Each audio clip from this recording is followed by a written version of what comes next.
What up, Raptors?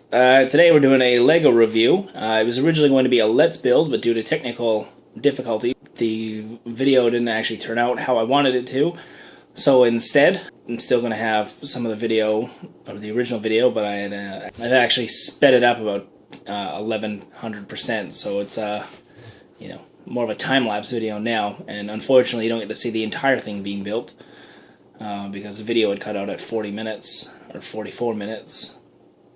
So instead of doing a full-on Let's Build and enjoying the video that could have been, I decided may as well salvage it, and we'll do a quick little review, which is how I was going to end the video. So basically, this is my review of the Star Wars LEGO Jedi Interceptor. So this is the LEGO Interceptor here. It's in its normal position. You can see Anakin Skywalker actually fits inside there, as does R2-D2, to give it more of an authentic look. Anakin Skywalker has a headset on. This is actually from the beginning of Revenge of the Sith, where they're going attacking General Grievous. The wing flaps open up, and they got a sticker on the inside, so you can put it into attack mode.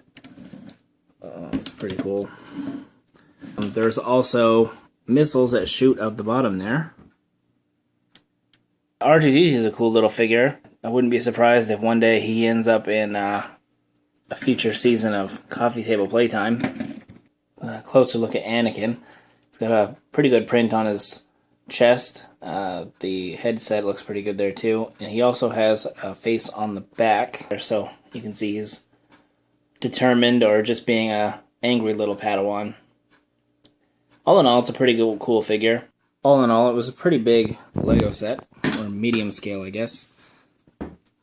I'm glad how it turned out. I really enjoyed building it. I wish you guys could have seen the entire process, and there was some pretty funny dialogue as well as I was building it. But that's it for this video. I'm going to leave you off with a bit of a time lapse of the starship actually being built. In the future, I hope to have an actual Let's Build video, where it's all in real time, and we can hang out together and build it, or you can watch me build it and listen to me rant and chat and all that fun stuff. But until then, thanks for watching.